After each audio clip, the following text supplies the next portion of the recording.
युद्धरे आहत junior खामिनी Iran Israel युद्ध को नहीं वर्तमान चर्चा बापा आयतला खामिनी युद्ध आरंभ समय मृत्युवरण करते एबे इज्राएल अमेरिका आक्रमण रे पुओ जूनियर खामिनी जहां को गुरुदायित्व ईरान देइछि से आहत होइतिबा सूचना आसुछि। आयतला अली खामिनी मृत्यु पर जूनियर खामिनी एबे आहत एभली सूचना सामना को आसुछि। वर्तमान रिपोर्ट अनुसार ईरान रो नुआ सुप्रीम लीडर मुज्तबा खामिनी आहत होइतिबा कहा जाउछि।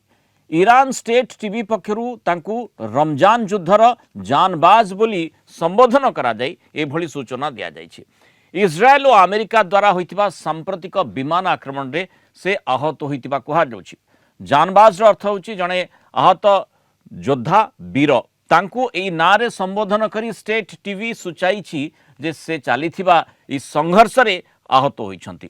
बापांक मृत्यु परे तांकु उत्तराधिकारी घोषणा करा जायछि ईरान रे हेले से एपर्यंत सर्वसाधारण सामना को आसी नाहंती जहाँ तांक स्वास्थ्यावस्था को नहीं चिंता बढ़ी चर्चा बढ़ी।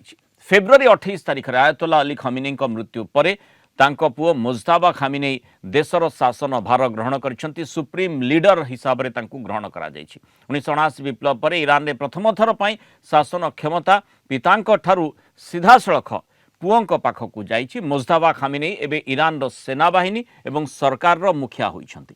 अमेरिका राष्ट्रपति डोनाल्ड ट्रंप मुज्तबांक नियुक्ति को विरोध करी कहिथिले नुआ नेता बेसी दिन तिष्ठिबे नाही। आउ सेही आधार रे आमे देखुचे कि भली भाबरे सूचना आसुची जूनियर खामिनी युद्धरे आहत एभली ईरान स्टेट टीवी पक्षरु कहा जाउछि।